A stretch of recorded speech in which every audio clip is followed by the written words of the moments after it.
Sorry, I didn't hear you. I was in France. You could say I'm a little, I don't know why I did that. Cultured. Sorry. I slammed my hand on my knee. My reflex happened and I kicked the tripod leg. So yeah, no, I went to the big country. It's not that big. I live in Canada. Why am I acting like France is this huge thing? It's tiny. It's less than a province. You can get through it in a day. I recently went to France, and that was my first time. That was my first big trip. That was my first time outside of North America. Yeah, I am a French speaker, so it was really exciting for me to go to a country that speaks completely French. In Canada, we obviously speak English here. It's also a different kind of French, you know? People say weird things. Things are different and weird over there, or they're weird over here. I don't know. Ben bon, preuve, bonjour, je parle français. Je suis allée en France. Bon, I have to prove that I do speak French, because otherwise people on the internet will be mean to me. Oh, by the way, don't be mean to me. There's a reason I haven't been back in a long time. Yeah, so I'm gonna talk about my experience in France, what I did, what I think was really cool, what I might recommend, and also my experience as a French speaker who does not come from that country. I did speak in French the whole time. It was pretty exhausting, but I did it, and I'm proud of myself. I really do think I improved a lot. Let's just get into it. I was actually really nervous for the flight because, like I said, that was my first big trip, first time flying over the ocean. And, I was telling my therapist beforehand, like, I'm so nervous. She said, take a melatonin, and I said, I've never taken a melatonin. I don't know what it would do to my body, so I don't want to take a melatonin, you know what I mean? So she said, okay, then just have a glass of wine. So I had a glass of wine, and honestly, it helped. If you drink alcohol and you're going on a plane, you're nervous, wine did the trick. Plus, I'm going to France. You know, I gotta get my body ready. Preconceived notion I did have, though, is that people would be super mean, especially to someone who's clearly not from the country of Frenchness. I went in kind of assuming that, even though, like, people have told me, people in France are so nice. And then suspicions confirmed. The lady at the airport, when I was lining up to, like, do my passport and get into the country, I went in the wrong line, and she was rude to me, and I thought, oh my god, I'm gonna have anxiety the whole time.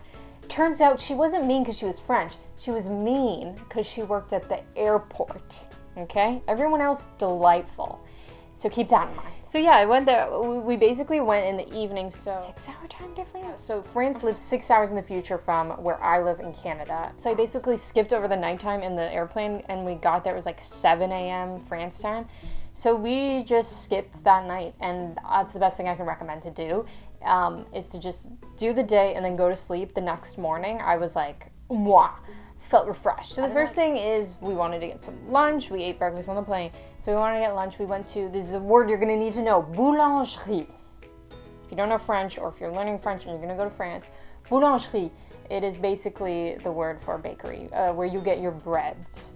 So you would go there to get sandwiches or pastries in the morning. Went there to get a sandwich. I'm vegetarian, so I was like, I'll have the only one without meat in it. It was just full of cheese, and I thought, when in Rome, France, ate the sandwich, just, you know, like sitting on a stoop, watching the pigeons. So many pigeons. Ooh, it was full of pigeons. Culture shock. A lot of pigeons. And then what I really wanted to do is go to Père Lachaise Cemetery. I read a book called Waiting for Gertrude about. Basically, that's a cemetery where a lot of famous people are buried. We're talking Edith Piaf, Colette, Chopin, Jim Morrison. Look it up, it's so cool. The book is great. Oh, Gertrude Stein, obviously, is in the title. So we went and we walked in the cemetery. I recommend either, if you have access to it, like Google Maps, or like when you're on Wi-Fi, do a Google Maps of the cemetery, so, because you will get lost, or there's a map, big map there, take a photo of the map. And then all of a sudden, I was like, my tum-tum's not feeling too good. I was like, it's fine, I pushed it down. Until my partner eventually was like, I think you'd feel better if you just threw up. And I was like, I can't throw up in a cemetery, that's blasphemous, you know? Oscar Wilde is buried, I'm not gonna throw up. And then I couldn't take it anymore, so I found a quiet corner, and that sandwich that was so full of cheese came all the way back out again, next to Chopin's grave. I'm so sorry, Chopin. Your songs were never easy for me to learn. This isn't an act of retaliation. It was simply a stomach issue. Fertilizer, right? It's natural. going back to the earth. Oh, that was another thing about Paris, is like, I constantly felt underdressed. I had just gotten off a plane, and there's like a woman who, she's not even a model. She's just a lady who's going to do her laundry, and she's in a long flowing summer dress with a hat, and she's carrying a paper bag, groceries with a baguette sticking out of it, and that baguette costs her, that's just nothing. That's just a gross garbage bread she's gonna eat in the middle of the night. And I was in my sweatpants. Yeah, I recommend kind of, you know, if you care about that at all, make yourself look a little good, just so you can fit in at least. And then in the evening that night, we went to see a French comedian called Elodie Arnaud, who was great. I believe she does a lot of like Instagram reels, so if you're looking for new French content, Elodie Arnaud, and she did kind of like a stand-up. I think the idea was stand-up. And then she had like backup dancers, so that confused me. I was like, is this a French thing or is this a this girl thing? But you know what? I could follow along as a French Canadian. There was no real issues with me like not understanding the French. I think if you're just learning French, don't go see a comedy show. That's gonna be very hard. Comedians speak fast unless you're like Tig Notaro. But very cool, very funny, and I had a great time. The next day we did some sightseeing, Sacré-Cœur, which is a church, you know, there's full of churches there. But it's a great view of the city if you want a free, great view of the city. You know, we saw Montmartre, the Quartier des Artistes, the artist quarters. That's a really good place, I think, if you want to get like tacky souvenirs. They're all over Paris, but like go there because they're kind of more artsy there. Yeah, we didn't go into the Louvre, but we saw the outside. Honestly, if I were going to do the Louvre, I would have to spend a week there. It is gigantic, and it's so weird because the only thing that's in there is the Mona Lisa, so why is it so big? I'm kidding, of course. That's a joke because I have no idea what else is in there. And I read Da Vinci Code, so no. But we did go to the Musée d'Orsay, which I actually really, really enjoyed. Coming from Canada, like, we've got some European art, you know, the Art Gallery of Ontario. We got some stuff, and it's fine and dandy. And, you know, I went to the Museum of Modern Art in New York City, and I saw Starry Night, and that was great. But you go to a museum in Paris, you're seeing all of the greats, all like in one room. So that was like pretty impressive for me. So I do recommend, if you're like, I don't want to do the Louvre, I don't have a freaking week, and I don't want to hurt my knees walking the length of the thing, the crowd, and throw a cake at the Mona Lisa, I recommend the Musée d'Orsay. I especially liked how the artists, how French artists paint cats. I don't think they've ever seen a cat before. You know, and then we did one of my new favorite things, is it's very French. It's called prendre un verre. And I love it. And so, on va prendre un verre? On va prendre un verre. Means to take a glass. Literally, that's what it means, to get a glass, to go have a drink. And you do that around 5 o'clock, 4 or 5. We went to a little bar near the water, and I had a kir. Kir is basically like wine mixed with juice. I think I had a kir pêche. Pêche means peach. So it's basically like white wine and peach juice. And it's refreshing, and it was nice on a summer's day. It was light. Then we went to see the Eiffel Tower. You know, I've seen it in photos. It's the same. I'm so sorry. I come from Toronto. The CN Tower is huge.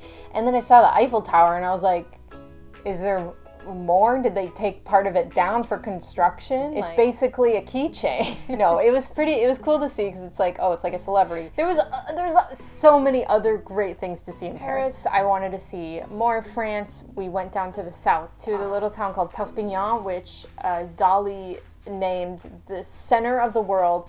He fully said that ironically, but the town was like, we don't care, we'll take it, and they ran with it. It is everywhere. You will see it on the train station as you come in. It's on postcards. It's everywhere. It says, Perpignan is the center of the world. We all tell ourselves what we need to get out of bed in the morning. It was hot. It was a hot place. There's palm trees. So I was very excited to see palm trees, cacti. That was a great day. I had paella. So Perpignan is on the Mediterranean Sea. So a lot of seafood there. That's what you gotta get there when you go down to the south. You gotta get paella, baby. They speak Catalan there. That was fun. Yeah, paella. Then we went to one of the beaches. The water was much too cold. But it was nice to just lay on the beach. Taking the car was a different story. Once again, sensitive Canadian. The south of France, full of roundabouts. In a car that was not automatic. I am not used to that. So, obviously, I threw up again. I got car sick. The paella basically came back up whole, and I went to buy French gravel. French gravel, by the way, they have stomachs of steel or something. I mean, this is the country known for eating frog legs and snails. Their French gravel is for the sea specifically. It's for being seasick. So when I said I needed it for the car, the woman at the pharmacy was like, very nice, but confused. And then we went to a town over called Collioure, which was so gorgeous. I loved it. There was art everywhere. I think there was like painters, like Matisse had gone to go paint, and they have like little prints of the artists who have gone to paint there. And it was, honestly, I can see why you'd go paint there. It was great. There was good little spots. There was a rocky beach. There was little fishies in the water. That's something we don't get here in Lake Ontario. Or if we do, they're like real creepy ones with like teeth, but like human teeth and like 3 eyes. So we try to stay away from if we see a fish in the water. And then, we walked through the mountains. So in the south there, it's the Pyrenees Mountains. Once again, where I come from, no mountains. There's mountains in Canada. There's not mountains in the south of Ontario. I honestly was so amazed to see a mountain, This area is like right on the border of Spain. I popped over to Spain. Why not? So now I've been to 4 countries. Ya jerks, I'm cultured. Hola, ¿qué tal? ¿Dónde estás el baño, bitch? And then we popped over to another town in the south called Arles, A-R-L-E-S. And that I do recommend. It's so cool. No beaches there. I love the architecture. It was just really fun, and the buildings were cool, and I'm like, I want to live in an old building like this. There's ruins in the middle. There's like a coliseum in the middle of the city. We don't have that in Toronto. So one thing I really loved about that place is that Van Gogh actually came and painted there. There's like spots where he painted, and then they have the print, and then there's the actual place. There's the garden, there's a bridge, and there's the yellow house, there's the cafe. And I thought that was so neat. You go to a place like this and you see the ruins and you realize how ancient civilization is. I hiked and we saw some Roman ruins back when the Romans were there. And it's still there. Now everything's made my apartment was brand new, and now if you do one step in it, the floor cracks. Everything breaks now. It is so cool. And then we went back to Paris for a couple of days. When we got back, I was like, oh, there's something I haven't eaten yet that I need to eat here. Duh, crepes. So here's the thing, if you're gonna eat crepes, you gotta eat a savory one. I love a smoked salmon crepe. And then you have to eat a sweet one. I think the one we got was like a poached pear situation with chocolate. All the food was so good. The cheese was better than any cheese I'm a big cheese head. And the cheese was better than anything I've ever seen. Try the blue cheese. Honestly, put it on a cracker. Don't be a baby. The wine was so good. Oh yeah, in the south, so in Perpignan, that's where you'd get something like beignets. I recommend that if you're gonna go down there. Oh, and also in the south, you have to have mussels. Moules frites. That's what they're called if you're gonna order them. Moules frites. So we went to Notre Dame, which not much to see. I don't know if you remember, there was a thing that happened. Yeah, so we just saw the outside basically, which I'd love to go back and see the inside one day when it's redone. We went to the Gardens of Luxembourg, which I thought were so majestic. It's obviously a very manicured garden. There's palm trees there, imported obviously. There's cute little boats that you can rent and then put them on the pond. And they all have different countries. So there's a Canadian one, and there's a pirate one. I was like, what country is that? Neverland? Just a little fun joke. Yeah, there's a lot of statues to see in there. There's a lot just to see, art in the city. The city is overflowing with art. We had lunch at a little restaurant. I don't know if this is just a Paris thing, but I noticed that restaurants would have teddy bears, huge teddy bears, that could sit at your table with you if you wanted. Is that just a Paris thing, or are other places doing that too? We went to take photos in front of the Sorbonne, which is the university, and I pretended I was going there. I was pretending I was so smart that I got in there. Yeah, and then it was time to go home, and I was so tired, and I was so ready to go home. Touch upon speaking French in the French land. Yeah, so by the end of the trip, I had been speaking French the whole time. French is my second language, even though I've been speaking it forever. it's still exhausting because you are still doing a lot of translating in your head. So by the end of the day even, you're like exhausted. I couldn't even speak by the end of the trip, in French or in English, you know what I mean? If you're going there to practice your French, definitely take breaks. If you're going there with barely any French, there was this couple who, like, obviously I speak English, but like, they were trying to get around us and they were like, excuse me, sorry, coming through here. Like, I think if you're gonna go there, like, learn the basics, this applies, I think, for any country. Learn bonjour, learn excusez-moi, excuse me. Learn like désolé, sorry. Learn au revoir, merci, s'il vous plaît.